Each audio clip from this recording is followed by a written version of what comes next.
Здравствуйте, Виктор Иванович. Приветствую вас из города Якутска. Как у вас в Новосибирске сегодня? Погода? Здравствуйте. Ну, погода так себе, снег идет очень много, на машинах не проехать, пешком не пройти, а в остальном все хорошо. Ну, Живем, отлично. Ага. живем, работаем. А, У нас последние дни очень холодные в городе Якутске. Вот под -50, так что зима уже по-настоящему якутская стоит. Значит, Виктор Иванович, я хотел бы с вами поговорить об истории, о белых пятнах истории. Как я понимаю, последние ваши работы — это монографии, биографические исследования о Гучкове, Букейханове. Мне кажется, они раскрывают как бы белые пятна нашей истории российской, потому что ну, на самом деле, очень значительные, символические даже фигуры российской истории именно э, начала 20 века, первых десятилетий. Они не очень-то были известны, их биографические, да, исследования. Поэтому, пожалуйста, вот почему вы выбрали именно эти две персоны для исследования? Начнем с Гучкова Александра Ивановича. Ну, на самом деле, наверное, можно сказать, что не мы их выбираем, это они нас выбирают, героя. Потому что для любого историка, когда он погружается в какую-то эпоху, то уже живет той эпохой, тем временем. У меня не было каких-то планов, как у продукта советской системы, советского образования. Мы довольно слабо знали, кто такой Гучков. Ну, на уровне каких-то общих понятий, каких-то там, просто на уровне, может быть, имени, фамилия. Всегда было такое представление, как братья-близнецы Гучков, Милюков, по ленинским работам, которые мы изучали. Все это было в таком негативном плане. А, И в 2014 году у меня возникло вдруг желание написать книгу, монографию по революции, по февральской революции. Ну, на основе там таких не совсем новых, но иных методологических основах. Тогда это сильно развивалось. И когда я начал заниматься и собирать много материала всякого разного, то здесь вот у меня как раз фигура Гучкова и всплыла. А, Причем это было довольно поразительно, потому что а, иммигранты того времени, тех времен, оставили очень много воспоминаний. И практически все говорили в той или иной степени про Гучкова. И что мне так заинтересовало, побудило интерес, что там не было какого-то такого срединного восприятия. Его либо хвалили, восхваляли, да, либо просто проклинали и ненавидели. Мне это уже само по себе показалось, что довольно интересным как бы в этом плане. И мы там много с коллегами обсуждали, говорили в бане у меня, на крыльце, после парилки. И тогда мой научный руководитель по кандидатской диссертации говорит: ну что там революция? Революция — это дело долгое, длинное. Напиши сначала книгу, типа, вот про Гучкова. Тем более, что про него практически, ну, книг не было. Была одна монография до этого времени, в 96 году издали, и несколько статей. Но мне тема понравилась, я погрузился в нее и в 2015 году сделал вот такую свою первую монографию по нему. Ну, тема сама по себе, она увлекательная, она такая затягивающая. Э, Роль у него в февральской революции. Ну, наверное, многие знают, так слышали, что именно он принимал отречение из рук Николая II в этом царском поезде. И я там провожу линию, что он был один из главных организаторов вот февральского переворота. То есть надо рассматривать сначала как государственный переворот, который потом перерос в революцию. И вот с точки зрения переворота он там был один из главных организаторов, вообще технолог, так скажем, всего этого дела. Я там пытался по пунктам все это дело рассмотреть. Ну, а когда закончил, там возникла новая тема.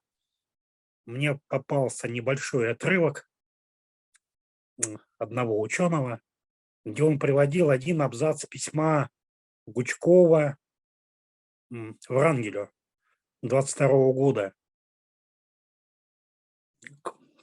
где Гучков писал ему письмо и там предлагал ему провести государственный переворот в Болгарии. Это Болгарии? было в Болгарии, да. Ну, там Интересно. очень такая длинная история, потому что после поражения в гражданской войне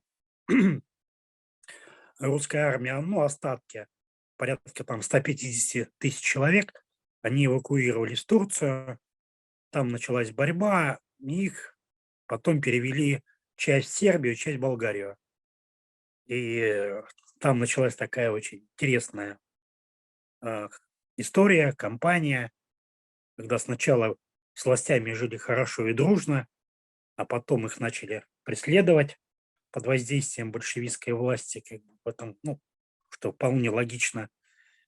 И там пытались решить как-то мирно этот вопрос, но не получалось. И тогда Гучков предложил провести переворот с тем, чтобы установить лояльное правительство. Ну, согласитесь, что сам по себе подход довольно любопытный, да, в чужой стране. Мне это заинтересовало, тем более, ну, это был обрывок письма, по сути дела, один абзац.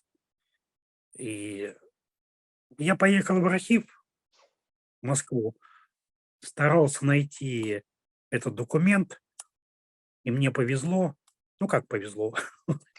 Я пытался его найти целенаправленно. И оказалось, что это письмо есть в этом архиве. Это 8 листов машинописного текста. 8 листов. Полный текст нашли. Ага. Да, полный текст. И там, по сути дела, была, ну, полностью описана технология, как надо действовать, чтобы совершить переворот. Это письмо не было опубликовано, вот был один абзац, потом Мгм. еще один абзац, с которого ничего нельзя было понять толком. Ну и я заинтересовался этим эпизодом, поехал в Болгарию, там поработал в архивах, потом поработал в наших архивах, в российских, потому что, ну, стали доступны фонды иммигрантов, в том числе те, которые были в Болгарии. Оказалось вполне достаточно для книги. Я вот написал вторую книгу, которую так и назвал «Белый реванш в стране алых роз».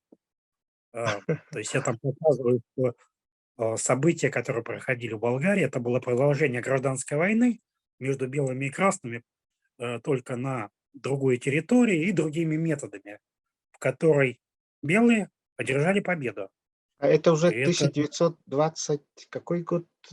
год, 23-й год, 9 23. июня. Мгм. 9 июня.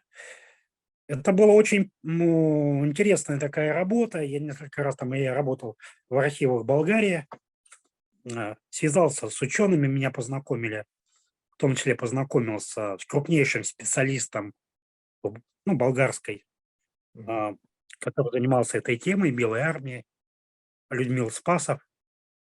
Самый такой, что ни на есть. Он 30 лет эту тему разрабатывал. Мы с ним познакомились. Он оказался очень таким приятным, добрым человеком. Мы с ним познакомились. Я ему показал те материалы, которые я достал. Он сам очень сильно заинтересовался. Ну, знаете, как это вот бывает. Человек долгие годы занимался, и не хватало какой-то последней точки. И тут, наконец-то, он увидел, он старше меня по возрасту, но мы с ним так, очень, так сказать, по-товарищески всегда общались. Даже потом я придумал общую схему и предложил ее назвать «Схема там Спасов Казадой». Мы такой учебник сделали. Но потом книга хорошо вошла болгарскую аудиторию, научную, в первую очередь, ее перевели на болгарский язык, там издали в Болгарии. Глава, тема эта вошла в учебник истории Болгарии для 10 класса. Это вообще было впервые за всю историю Болгарии, чтобы там была глава про русскую армию, ну, М, русскую, российскую, имеется в виду, Белую армию, мгм. про Врангеля, про Гучкова. Он это все пробивал как бы. Поэтому вот мои там изыскания, они нашли отражение не только в монографии, но и в учебнике, причем за границей. Это для любого исследователя очень почетно, престижно. Конечно, да. А Виктор Иванович, еще вот у вас образ Гучкова, он такой смелый. Он даже вот личной жизни, да, он был участником дуэлей, да, дуэлент такой, да. Вот ведь это тоже вот такой интересный штрих, а, как Ну, там понимаете, личность. что Ага. личность, ну, я бы, если бы это он был неинтересный как личность, я бы, наверное, и не занимался им. Ну, что, всегда же интересно найти человека интересного, да, Мгм. и там расписать. Мне было очень приятно, знаете, когда на меня потом вышел родной внук Гучкова, М. да, Иван Андреевич Гучков, Он внук, живет в Женеве живет. в Женеве. В Женеве, да. А, Там, ну, он такой, у него все в порядке, все в всех делах. Он мне позвонил, нашел мой телефон, позвонил, и мы долго с ним разговаривали, потом уже мы познакомились, встречались. И он и говорит: "Из всего того, что написано про деда, у вас, говорит, лучше всех". Мне было М. это очень приятно слышать, потому что М. э, это одна из больных таких тем, всегда с родственниками общаться тех, кто с кем ты, ну, про кого пишешь, потому что родственникам хочется как-то идеализировать там образ, еще там что-то сделать такое. Но мне этого как-то не особо хотелось. Мы когда устраивали потом презентацию книги в Софии, в Болгарии, он специально приехал на презентацию. Это было М. очень так Мгм. значимо, Конечно, хорошо. да, это значимо, да. И, в принципе, вот вашу книгу можно приобрести в Литресе, да, электронную версию. И Ну, это я, первый. наверное, Мгм. первая такая книга о февральской революции, которую я очень внимательно прочитал, с большим удовольствием. И это, ну, а, преддверии февральской революции, да. А вот еще, Виктор Иванович, ну а теперь перейдем к Алиханову Бөкейханову, да. Это национальный герой Казахстана, да, сегодня он очень такой памятник ему ставят.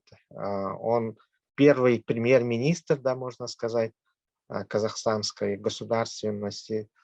Вот вы как-то сказали, сравнили в одном из интервью с Ататюрком, да, по масштабу личности, по масштабу его дел. Вот еще раз, пожалуйста, вот объясните, в чем вот его значение для казахстанцев. Ну, понятно, в принципе, хотя, мне кажется, еще раз можно сказать об этом, и для россиян, для нас. Я на самом деле писал книгу про Алихана Бөкейханова, если вот честно сказать, не для Казахстана. Я ее Мгм. писал для российской аудитории, для своих. Это потом уже в ходе исследования, ну, как-то так вот получилось там для Казахстана. Я очень благодарен казахстанским коллегам, историкам, директору Института истории и этнологии имени Валиханова Зиябеку Ермухановичу Кабульдинову, директор, доктор наук, член КОР.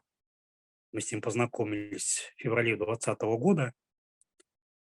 Я ему попросил, чтобы мне помогли поработать в архивах и библиотеках, и он организовал. И так, а, ну, на протяжении написания держал руку на пульсе и консультировал меня по каким-то вопросам. Там не было такого, чтобы он там говорил: "Пиши вот про это не пиши". Это исключено было. Но такое вот моральное как бы состояние, поддержка, потому что получилось таким образом. Говорю, у меня не было там вот каких-то таких планов, там еще чего-то. А, Вышел на эту книгу совершенно случайно, на этого героя. И он меня как-то сразу захватил, потому что я приехал в Казахстан, у меня другие цели были. Я собирал материал для своей монографии про Сибирь. И тут что-то раз какой-то боковик, и ну, я человек такой увлекающийся, и мне это очень как бы понравилось. Потому что я сразу сказал коллегам, говорю, что вы пытаетесь сделать, изучать в рамках республиканских границ? Он же был деятелем-то вообще общеимперского уровня, общероссийского такого, ну, в широком смысле, как бы империя. Потому что, ну, депутат Государственной Думы Российской империи, это уже. Во-вторых, член Центрального комитета, крупнейшая оппозиционная партия, а, партии кадетов. Это тоже, ну, то есть это те, которые потом в феврале 17 года как раз пришли к власти, по большому счету. Так, это, и он был вот в числе победителей в то время. То есть вполне такой общероссийский уровень. Он в 17 году принимал участие в Общесибирском съезде, это октябрь 17 года. Я изучал материалы в Томском архиве, там есть и стенограммы съезда, протоколы. Ну и, конечно, я потом, когда проводил презентации, выступления, тут наши историки, я говорю, вот, уважаемые дамы и господа, говорю, чтобы вот не было там ни обид, ничего, говорю, понимаете, говорю, когда читаешь стенограмму, ну, я сам был и депутатом, и чиновником, я понимаю, как бы, правила некие в отношениях, как там такие взгляд, рука, там, брови, что-то, где-то, слова там какие, там, ритуалы, кого где посадили, там, в каком месте. Да. Мне об этом много говорит. Может быть, какому-то лабораторному там исследователю это будет непонятно, что у него опыт есть. А мне эти многие вещи понятны. Я когда читал стенограмму, мне сразу эти образы, они все представлялись. И я говорю, что сразу чувствовался размах, вот, размер личности, что это был общероссийский деятель. Наши сибиряки, они все равно были, так скажем, региональщики, вот между собой. А там много таких сигналов, много таких моментов, когда М, вот человек выступает, потом обращается к нему. Я правильно говорю, там, Александр Ахмедович, что да, правильно. То есть это вот такие сигналы, там, вербальные, невербальные, как бы, что надо закрепиться поддержкой, ну, более авторитетного, это как бы и показывает эти вот все символы. То есть это, конечно, было очень интересно как бы в этом плане.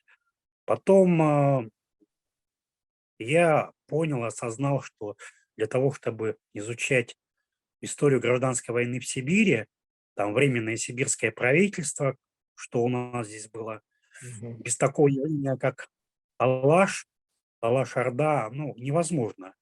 Ну, наверное, возможно, но это будет куцая и не интересная.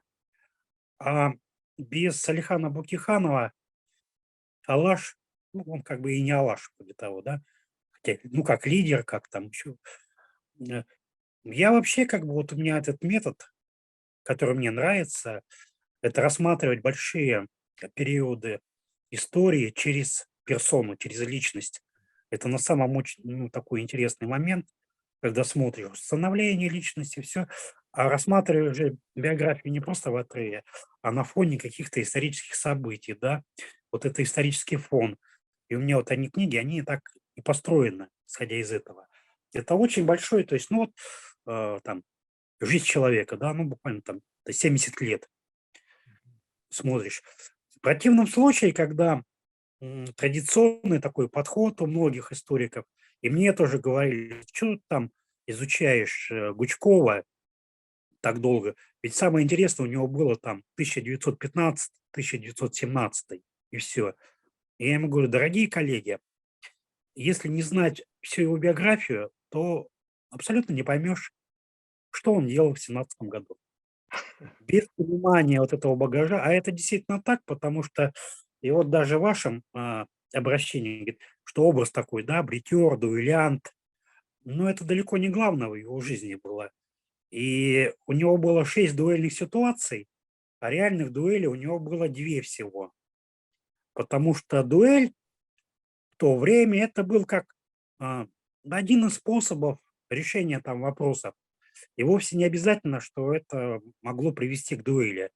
У них, например, там произошла дуэльная ситуация с Милюковым. с лидером кадетской партии. И вот в архиве есть целое дело, когда секунданты с той и с другой стороны, они обсуждали правила и приводили, значит, ситуацию. Там каждое заседание они протоколировали. Это прям целый детектив какой-то, роман как бы исторический. То есть это показывает уровень культуры, обращения.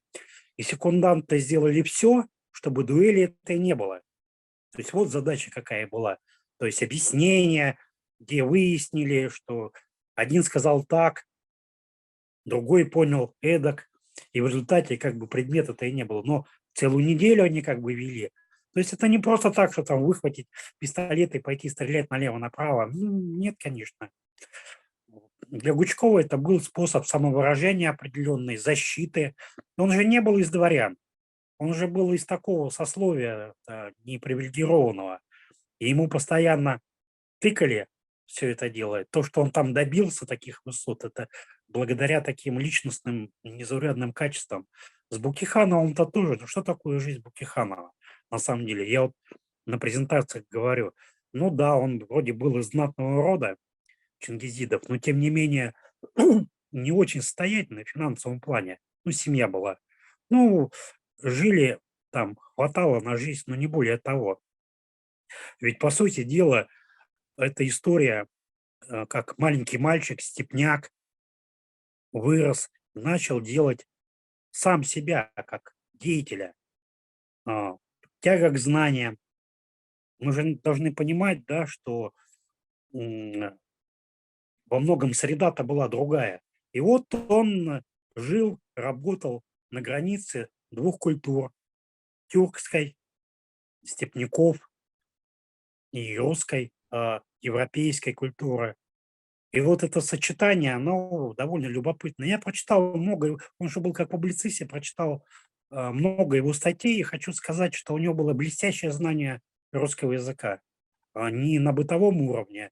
То есть он занимался переводами, он прекрасно знал Салтыкова-Щедрина, Толстого, потому что, ну, я вижу там по цитатам, по обращениям, как бы, он был прекрасный полемист. Причем он уже был в партии кадетов, возглавлял там газеты в Омске, а главные оппоненты были это Союз 17 октября, это как раз партия Гучкова. И вот, изучая Букиханова, я опять пережил те же самые события, но только с другой стороны, и где Букиханов просто пух и прах разносил Гучкова, как бы, что было довольно любопытно, ну, взглянуть на эту ситуацию как бы с другой стороны. И как он это все выстраивал. Одна из самых главных заслуг его, я считаю, то, что он дал а, научно-теоретическое обоснование субъектности Казахстана как такового. Ведь к концу XIX века, и вот очень многие говорят, там Казахстан там боролся, но не было Казахстана, не было такого субъекта. На территории Казахстана было несколько губерний, где были разные центры притяжения, политической активности, культурной, вот, коммуникации слабые. И вот его-то заслуга как раз и заключается в том, что он это дело сделал.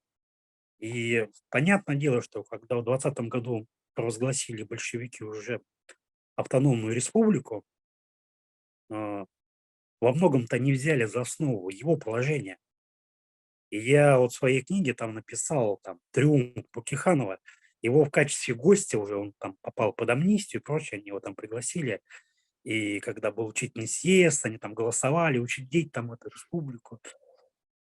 Я так просто представляю, когда он там сидел, да, что наконец-то его там мечта была реализована, но он не мог об этом сказать, и об этом никто не говорил. Но это был его триумф, это была его задача, которую он решил. Да, другими способами, да, там маленько по-другому, не совсем так, но тем не менее. Это был Ведь, компромисс. ну, понимаете, если бы он этого не сделал, если бы они тогда не организовали Алаш, республику Алаш, непонятно, что бы могло быть.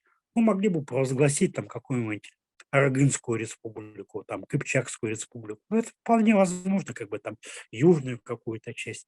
Ему как раз вот удалось обосновать вот эту субъектность, те области, где было преимущественно население казахов, объединить. И, собственно говоря, большевики потом это приняли, они обосновали, что это их идея была, как это довольно часто они и делали. Ну, политически довольно грамотная как бы позиция, чем бороться с этим. И все. И вот это главная задача, потому что вот с некоторыми коллегами там говоришь, там, как у него задача, вот его репрессировали. Я говорю, ну, понятно, это была трагедия, его репрессировали. Но он же был не единственный, кого репрессировали. И мы, наверное, должны его помнить и чтить не за то, что его... Ну, это тоже как бы... Но главное за то, что он сделал, за тот позитив, который он там принес, как бы, какие плюсы он там сделал. Вот это да. Ну, То есть видите, тем более... ага, он был сторонником такой федеративного устройства страны в первую Ну, я очередь, думаю, да? ну, в первую очередь, да, потому что, видите, ну, в тот период времени сил еще было маловато, слабовато, и как-то какие-то другие вещи там создавать было, наверное, сложно. Надо было как-то найти какой-то компромисс, что, собственно говоря, они и делали. Куда идти там. Ну, там сложная ситуация, я вам на Да, да. следующей, на следующей неделе вам книгу вышлю. Ага, хорошо. А вот, Виктор Иванович, вообще вот десятые годы 20 века, да, это предреволюционные, революционные годы выдвинули в каждом, так сказать, народе Российской империи таких лидеров, да. Многие из них, вот их объединяет, наверное, вот идея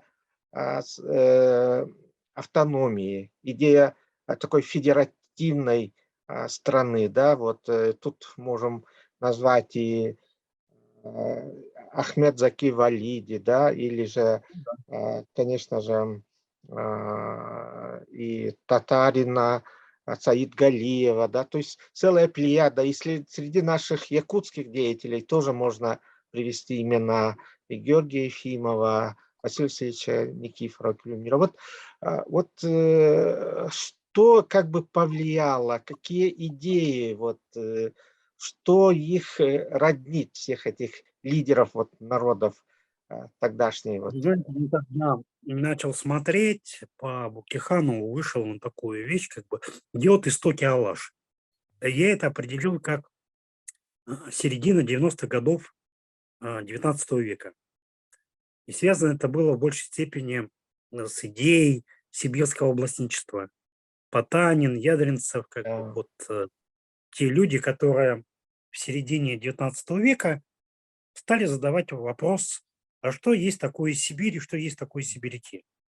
Потому что, ну, при царском режиме Сибирь это была, ну, как бы часть территории, да, на которую особо внимания это не обращали. Край ссылки, каторги и так далее. И вот областники говорят, ну это же не так. Мы же здесь живем уже не одно поколение, и здесь много разных народов. Ну, тогда называли инородцы, в этом нет ничего. да, Просто инородцы – это начиные народы, как бы. да, да, да. И они очень много этому внимания уделяли. И киргизам, казахам, северные народы, особенно областники.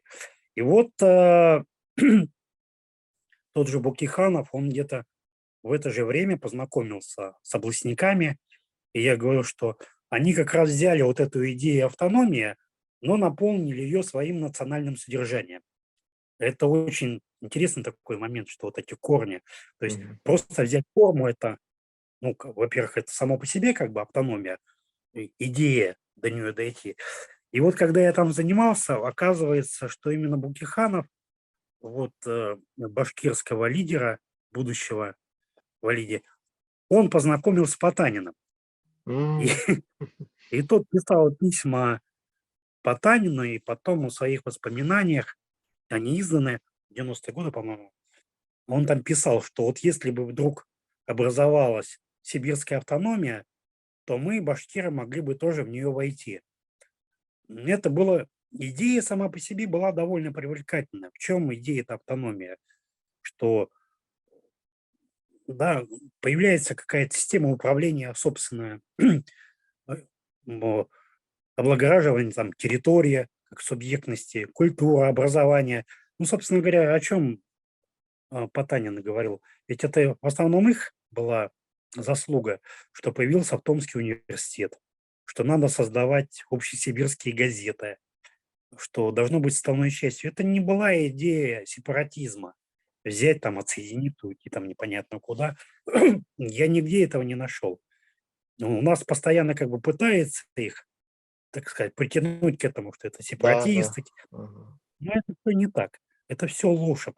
Либо глупость, когда люди сами ничего не читают и не знают, а начинают транслировать какие-то. И, кстати, ко мне тоже как бы очень многие там, я когда писал: "О, ты там сепаратистов там описываешь". Дурдом какой-то абсолютно, потому что, ну, нигде этого нет, и даже ни в программных документах, ни в письмах, ни о чем. Потому что прекрасно понимали, ну, что Сибирь, она в таком состоянии, как самостоятельное государство, оно бы не выжило. В силу разных причин. Это долгая тема, там, как бы, в первую очередь, из-за отсутствия промышленной базы, ну, в то время, как бы, товара народного потребления, даже там промышленные, их там не было, как бы. Сельхоз, да, там промысел, да, как бы много чего, там свои богатства, ну, их не заменишь, как бы. Вот. От чего, собственно говоря, в годы гражданской войны проблемы-то и возникали, как бы там отсутствие металла, там многих других вещей, как бы все это происходило. Ну, это отдельная тема, как бы можно Да. говорить. Мгм. Ну, это А так, областники, ага, да, вот их главная идея — это просвещение, да, вот, народов Сибири, в том числе. Вот, у нас в Якутске в 1916 году было образовано Потанинское просветительское общество. Так что вот, наши мгм. деятели тоже, да, они были знакомы, конечно, с идеями областничества, даже встречались с ним. Есть вот такие Ну, вот свидетельства. я работал в Казахстане, пришел в Павлодаре в музей, там, Краеведческий музей имени Потанина. А, Там к Потанину очень хорошо относятся, там считают его там святым, много. Потому что на самом деле, как бы, он ведь очень много внимания уделял исследованию, изучению коренных народов. Да, Коренные да. народы, вот, везде, где проходил, и степняки, и не только степняки, кто и в лесах жил, как бы, ну, действительно изучению, обращать внимание, что это вот самобытная культура, уникальная культура. Э, И, ну, это действительно так, о чем тут говорить. но он был очень популярен же, да, и возглавлял как раз Сибирскую областную думу, вот именно в эти годы, да? Недолго, недолго, пока они там были, потом пришли партийные деятели, в первую очередь эсеры, М, начали там всякие безобразия политические, и он не стал с ними работать, потому что это в корне противоречило тем идеям, духу свободы, объединения, вот,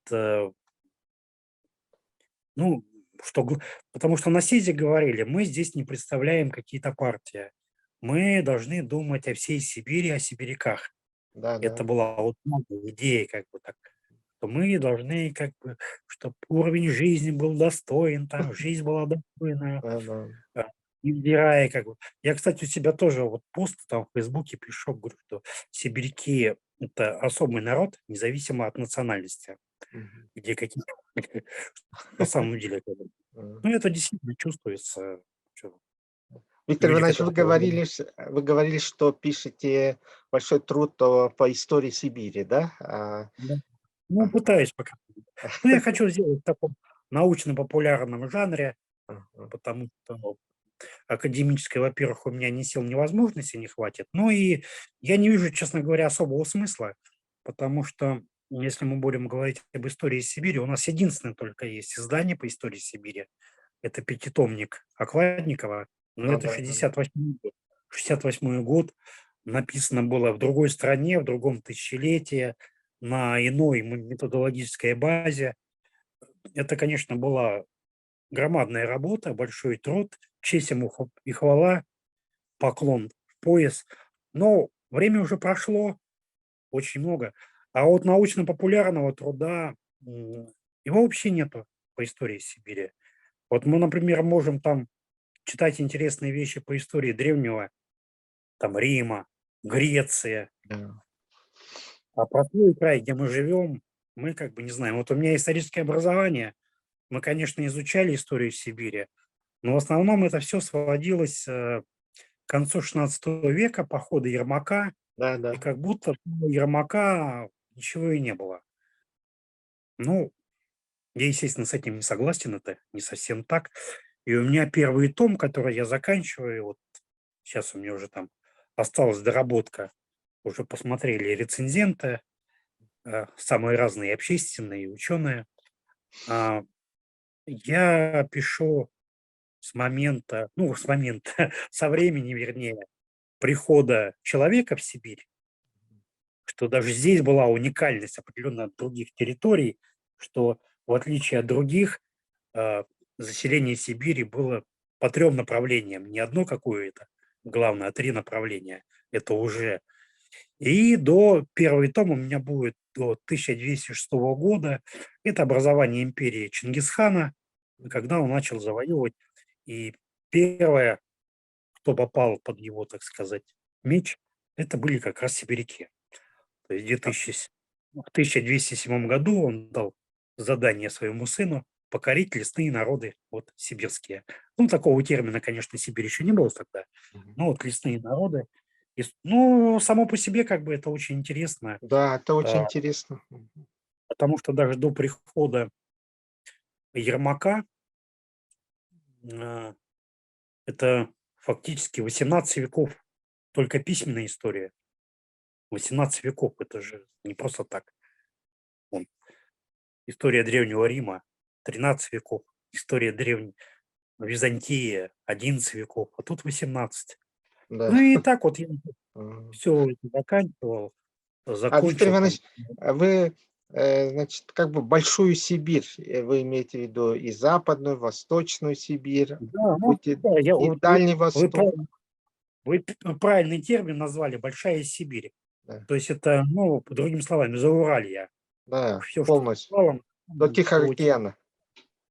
да, да, да, да. М, Ну, потому что выделение изначально ведь это все было понимание как Сибирь, это потом уже стали делить на западную и восточную, потом еще в 19 веке уже Дальний Восток, как бы так, и с развитием коммуникации. А раньше-то это все Сибирь была, поэтому тут, а, И тогда понятно. Якутия займет в вашей книге тоже свое место, да? Ну, в первом томе пока не очень много. Там Якутия в первом томе — это как транзитная территория, когда древние сибиряки с Южной Сибири пошли 24 тысячи лет тому назад, прошли Якутию, через Якутию дошли до Чукотки, и там через Берингию на Мгм. Аляску Да. и стали родоначальниками коренных американцев. Но Мгм. все это вышло вот тоже как бы с Южной Сибири. Это уже доказано давно как бы. Но сам Да-да. по себе факт такой интересный, потому что наши ученые яйцеголовые все доказывали, что Сибирь земля не историческая, а здесь такие цифры, что Да. завоевание целого континента, ну, что это ведь очень важно. Вообще в Сибири происходило ведь очень много процессов, зарождались, которые несли такое мировое значение. Ну, вот гунны, например, да, Да. которые прошли Сибирь и потом Европу поставили там на уши, потом жужжане, авара. Ну, то же самое, как бы много. Тюркский каганат. Мгм. Ну вот, кстати, я говорил там, да, Букиханов. Он ведь не только сын казахского народа, но он Мгм. также относится и к России, но и в целом к тюркскому народу. Далеко ведь не каждый народ имел вот лидеров такого уровня. На мой Конечно. взгляд, это действительно очень важно обозначить, показать как бы все это дело. И мне было приятно, что коллеги тоже вспомнили. Щас я вот занимаюсь, историей сибирских киргизов, потому Мгм. что, ну, это вот опять боковик. Я вот начал заниматься историей Сибири, занимался, и сначала пошел, ну, как положено всем, э, шаблонным путем. Тут есть кочевники, да, и там кочевые государства, хунны, жужжане, тюрки, значит, уйгуры, потом киргизы, кемаки, кипчаки и все Вот вот это. сибирские кыргызы — это вот как бы енисейские называли, Да-да-да. да? Ну, Ага. я просто считаю, что это неправильный термин, енисейские киргизы. Мгм. Потому что если мы посмотрим на территорию, они занимали гораздо больше, чем Енисей. Мгм. От Иртыша до Амура в разных территориях. Я так понимаю, что а, э, сам по себе термин енисейские киргизы возник в недрах бюрократических, так сказать, административных органов. Мгм. И я даже нашел документ там 18 века, где там написано, что там один из князей, значит, енисейских киргизов, им надо было чиновникам выделить их, ну, как бы показать от киса киргизов. Ну, вроде все киргизы, вот показать, что это отдельно. Ну и, видимо, записали присяга там енисейских киргизов, это 1757 год. А потом, видимо, этот термин попал кому-то, исследователи начали записывать, а дальше, ну, как это обычно бывает, в колею попало, никто уже не анализирует, вроде как бы оно и есть. А я когда начал заниматься, у меня сразу вопрос возник, а почему енисейский-то, собственно говоря? Если там от Иртыша, Обь, где мы, собственно говоря, находимся, Енисей, Амур, ну, это ведь громадные территории. Мне вообще Да. показалось, что это какое-то принижение, так сказать, значимости. И я везде пишу сибирские киргизы, иногда, чтобы там понятнее было, енисейский, но я везде показываю, я и говорю, и в книге своей напишу, что я считаю, что это он ну, не то, что неправильный, он верный термин, но недостаточный, так скажем. Мгм. Он понижает, а это не очень правильно. А мы должны показать Сибирь в полном таком рассвете. Мгм. Поэтому Это очень, да, так. Якутия у меня тоже как бы вот она в первом томе а, доходит вот до этого момента, что люди прошли через Якутию, шли недолго, там, столетиями, но тем не менее. Я это назвал Великий Сибирский поход, чтобы повысить значимость Сибири как Ага. ну, Ну территории, как да, субъекта. очень интересно. Вот у вас такие подходы, такие концепции, очень интересно. Будем ждать эту Я книгу. абсолютно уверен, что история Сибири, народов Сибири, она не менее интересна, чем история греков или римлян. Здесь много было, вот, например, восстание там государства Жижани. Ну, кто его образовал? Да, Мигулюй, бывший раб. Мы все знаем про восстание Спартака, который там в Риме М, восстал, рабов, и 3 года он там что-то там мучил всех. А здесь целое государство было создано, целый каганат жужжанский, которые там веками существовали, а потом стали аварами, и еще Европу там несколько лет кошмарили, ну, вернее, 100 лет. Ну, это вообще несопоставимые вещи, э, понимаете? Ну, этого как бы мало кто знает. мгм, Ну, а потом такие фигуры, как там Мадея, да, вот, мгм. лидер хунов, ну, тоже Чингисхан. Кстати, Чингисхан, он тоже сибиряк, родился на территории Сибири, в Бурятии, и я Мгм. там пишу, там, сибиряк Чингисхан, так, Ага. м, Очень маленько хорошо. троллю, Мгм. маленько Интересно. троллю коллег своих Казахстана, они там Чингисхан, там все это чингизиды. Я говорю, не смейте. Сибиряк. Это наш сибиряк.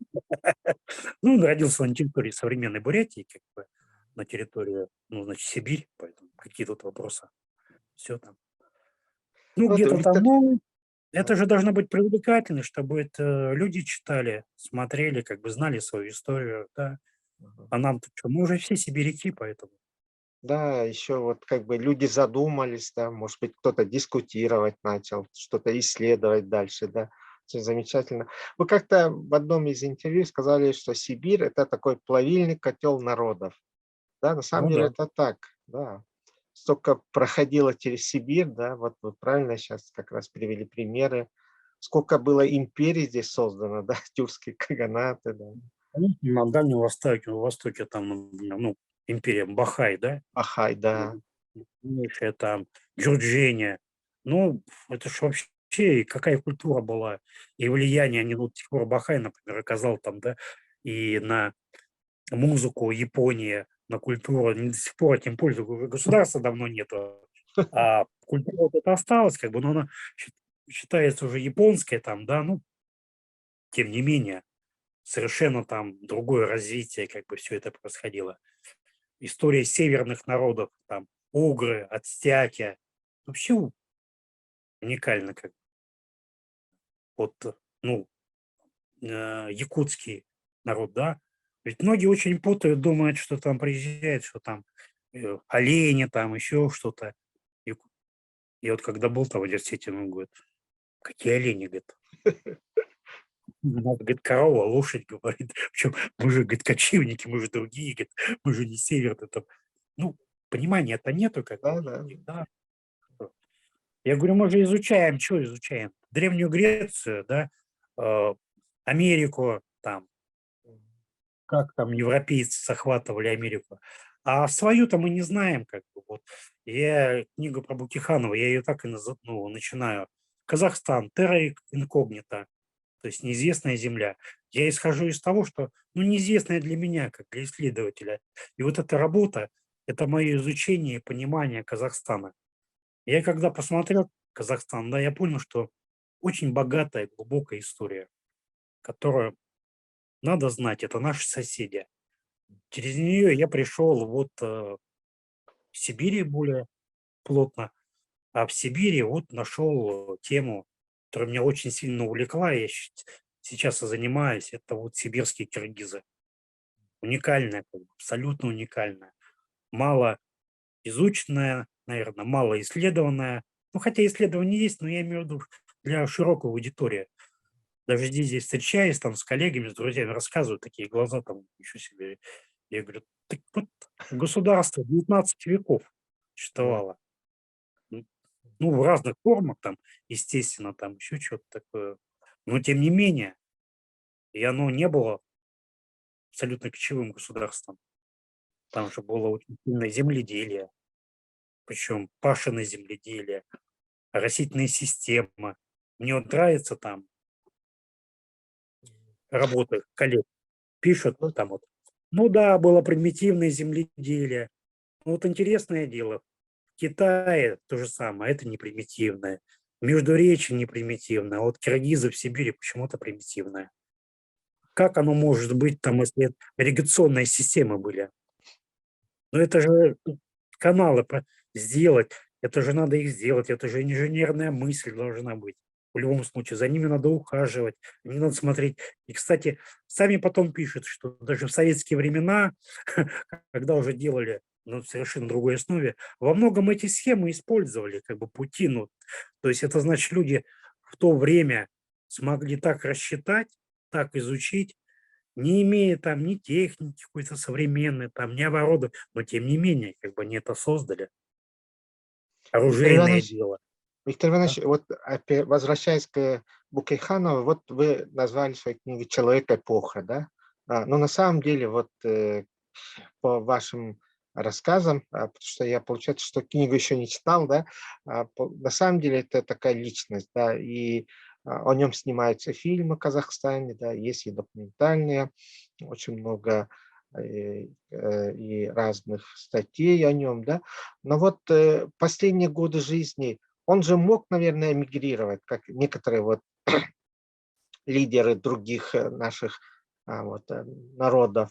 А вот он остался в России, он посвятил себе тоже культуре, да, литературе, но вот, к сожалению, вот как вы думаете, почему он такое решение принял остаться? Но у него была возможность уехать еще в конце 19 года. Есть воспоминания его коллеги по кадетской партии, Кроль. Они с ним давно были знакомы, общались. И в 19 году, когда уже пошло наступление 5-й Красной Армии, к Омску подходили, была эвакуация, вот Колчак уехал, и была возможность там вместе с ним уехать. И Кроль ему предлагал, говорит, давай вместе уедем. Он сказал, нет, я не уеду. Это был его осознанный выбор как человека, как интеллигента. Действительно сказал, говорит, я хочу разделить судьбу с судьбой своего народа. М, Можно там по-разному относиться, но я думаю, что это достойно всяческого уважения.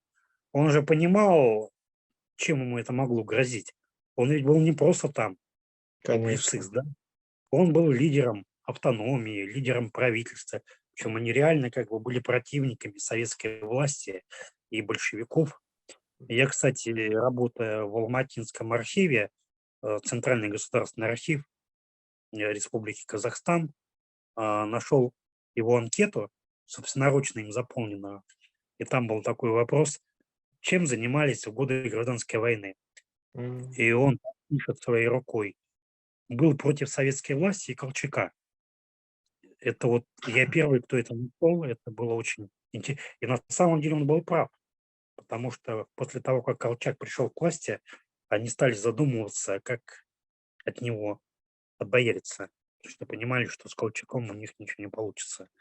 И то, что потом пошли на контакты с большевиками, это тоже был как бы вынужденный компромисс. Они приходили, как бы согласились и на амнистию. Э, Видите, тогда же ситуация вот какая была. А, У большевиков была власть, но не было специалистов. Людей образованных просто мало было. А, Интеллигенция, люди образованные, но нету власти. И вот пошла какая-то попытка какой-то смычки там еще где-то. Это все было болезненно, сложно. Вот я когда работал в архиве, я смотрел всю документацию. Ну, я как сам бывший чиновник, мне надо было посмотреть, чтобы я понимал, что надо искать. И я нашел штатное расписание вот этого Народного комиссариата по земледелию. Там более 100 человек было. И Мгм. я смотрел анкеты, и меня интересовал уровень образования. Там людей с высшим образованием было буквально несколько человек. А, Специальное образование, как у Букиханова, он закончил лесной институт, занимался там геодезией и другими вещами, земельным там делами. И не знаю, кроме него, наверное, никого и не было. Несколько человек там из бывших офицеров, у них там были военные училища, тоже буквально единицы. А так в основном церковно-приходская школа, а, либо там грамотный, умеет читать. Вот это уровень, так сказать, наркомата, органа власти. И когда читаешь протоколы, там, например, идет эпидемия, скот падает. И вот они принимают там решение, что партия сказала там, партия принимает решение. И он говорит, что, ну, партийные решения, это, конечно, очень хорошо, это все правильно, вопросов нет. Но скот погибает, скоро весь погибнет, надо вот меры принимать. Ну, естественно, как бы начальникам, особенно малообразованным, это мало нравилось. Люди к нему тянулись как к специалисту, спрашивали с него советы, там прочее. И это тоже как бы, понимаете, любое собрание, например, люди там собрали чай попить, это уже квалифицировали как сходку, как антисоветское собрание, что они там чего-то где-то, а дальше уже додумывали, дописывали. И то, что в 22 году, как это не парадоксально, когда его ведь арестовали в 22 году под Семипалатинском, но сообщили на всякий случай в Москву. И из Москвы пришел приказ срочно его привезти в Москву, снять наручники там и прочее, как бы в свободном режиме. И его сразу в Москву отправили. А после там, когда все стоял, сказал, что ну вам не надо ехать в Казахстан, потому что если бы он вернулся, то, скорее всего, его бы там, ну, кончили бы уже до этого. Мгм. Как бы это парадоксально не было, но оказалось таким образом, что это Сталин его спас в эти годы, 22 год. Конечно, тогда Сталин еще не был таким могучим. Он был всего лишь там э, Наркомом. Мгм. делам, да, наркомом. И говорит, вот там его там что-то преследовали. Но это не совсем так. То есть 20-е годы, особенно начало, там еще как-то советская власть пыталась как-то выстраивать Мгм. отношения с старыми специалистами. Я когда в Москве был, я специально, я везде это бываю, я стараюсь побывать на тех местах, где герои присутствовали, чтобы какой-то визуальный ряд составить, какое-то представление. И я пошел к дому, где жил Букиханов, где, собственно говоря, он там был, ну, с 22 года по 37 год, 37 лет, ой, 15 лет, где его арестовали потом. И за угол завернул дома, и вот он, Кремль. Это Мгм. буквально 500 метров. То есть его поселили не где-то, его поселили в государственном квартале, где жили чиновники, партийные деятели, военнослужащие. То есть тогда отношение было еще маленько другое. А уже после 25-26 года политика стала меняться и довольно... То есть здесь тоже как бы можем наблюдать эволюцию, что сначала одно говорили, потом другое. Но вот с 27 года его отправили уже с 26 на пенсию, и он, по сути дела, там и дома находился как таковой, чем там занимался, таким уже не очень существенным. И то, что его репрессировали, ну, я думаю, что он изначально был обречен. Да. Если мы посмотрим на этот маховик репрессий, ну, кого? Ну, сначала всю, Ленинскую гвардию репрессировали, там Зиновьев, Каменев. То есть люди ну, Зиновьев вообще как бы был ближайший соратник Ленина. В шалаше вместе были. Ну, чё, Мгм. все вдруг оказались там врагами, да. Потом волна прошлась по, м, военным, по полководцам гражданской войны, затем по чекистам, по очень многим как бы. Ну, а он вообще лидер антисоветского правительства. То есть там шансов, наверное, вообще никаких не было. Это большая трагедия, конечно, она вот по судьбам прошлась очень многих людей, независимо там от национальности.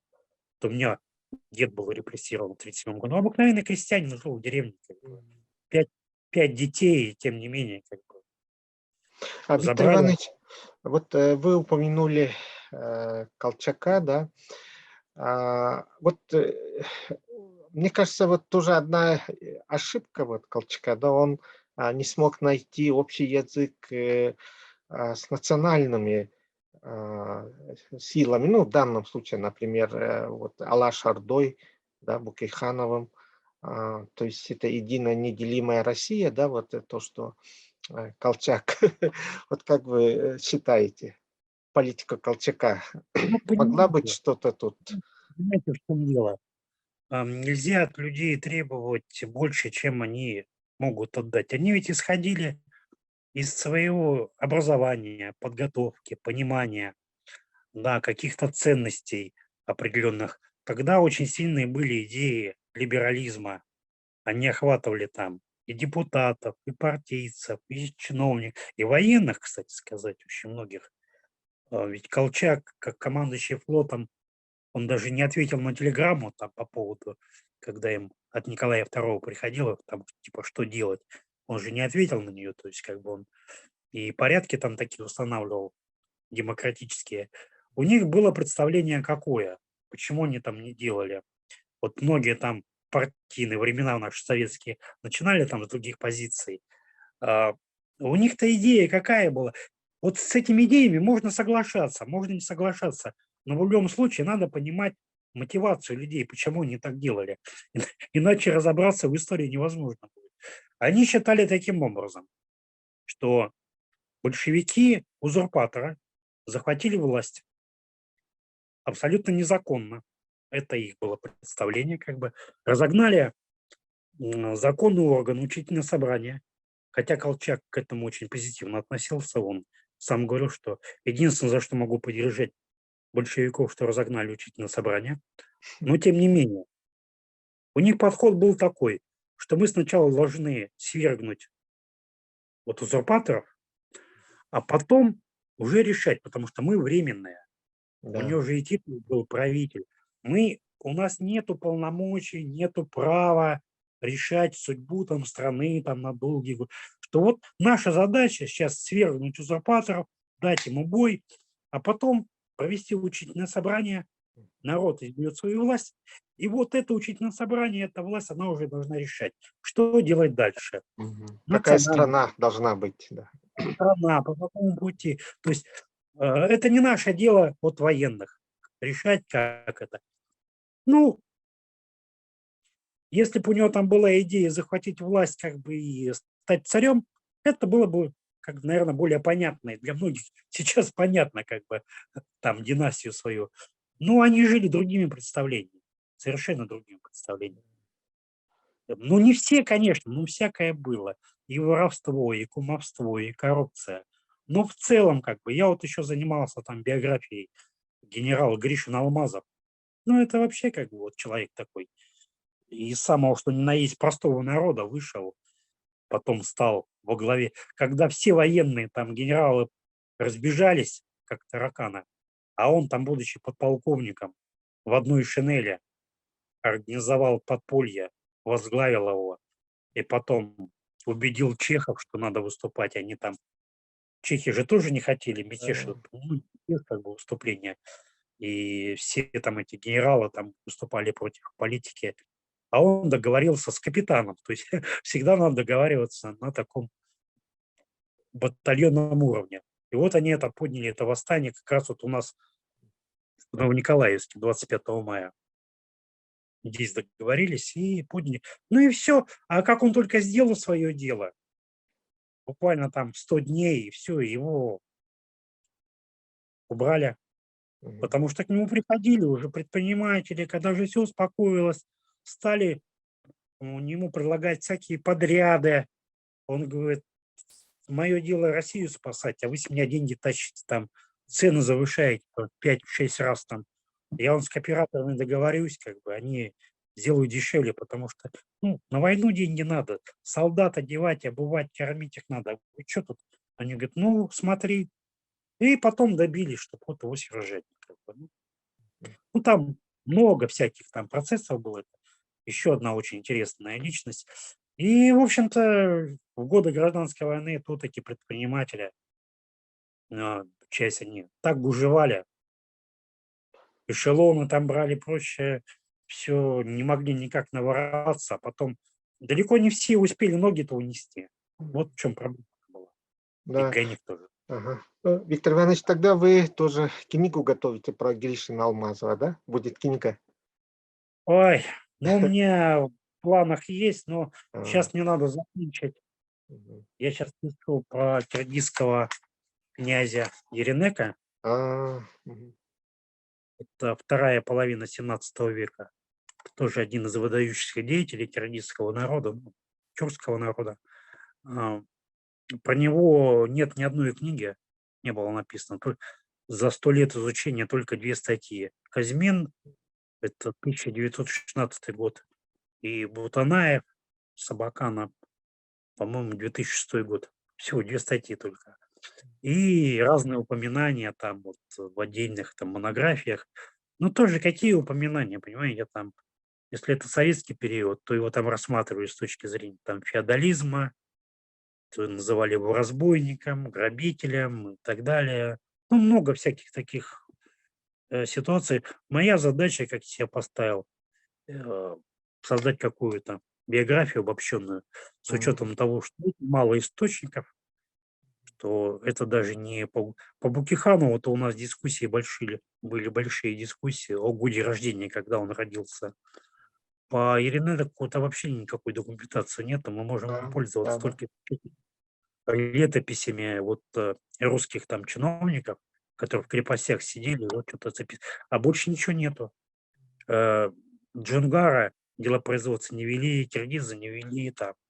И вот приходится так точно вот эти документы расставлять и дальше проводить такие логические связи, делать и выводы, но, по крайней мере, сделать хоть что-то по сравнению с тем, что нету ничего. Но я считаю, что это очень большое дело, но это будет первая книга. Я сейчас заканчиваю в первом чтении, это обычно называю, когда надо выписаться. Но я надеюсь, что где-то к концу этого года я ее сделаю, ну, где-то к осени. Даже попытаюсь издать ее. И сразу же продолжу работу по истории сибирских киргизов. Мгм. Обобщенную историю с конца третьего века, это 201 год до новой эры, по 1703 год, когда джунгары их увели, Джунгарию киргизов, и ликвидировали киргизскую государственность. Ага. Государство сибирских киргизов. Виктор Вот. Иванович, ну, ага, ну вот где-то у нас больше часа даже уже, да, у нас Да. примерно. Да. Мгм. Очень Подумайте. интересно с вами, да, слушать вас, ваш рассказ. У вас столько планов замечательных, и мы ждем, конечно же, как читатели ваших книг. И спасибо большое, что вы нашли время вот пообщаться. Сейчас это Спасибо. возможно, да, вот онлайн, дистанционно. Да, да, да, да. И это как бы Я наше был время.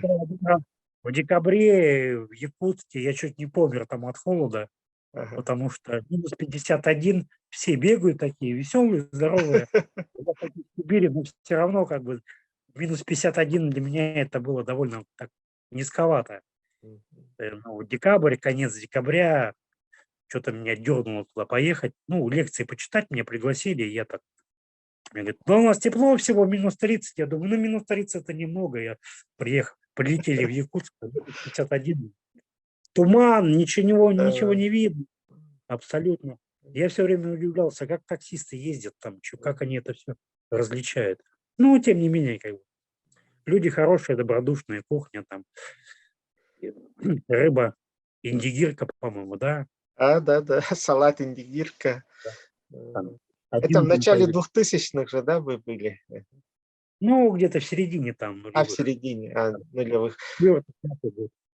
3 года подряд как бы приезжали, читали. Ага.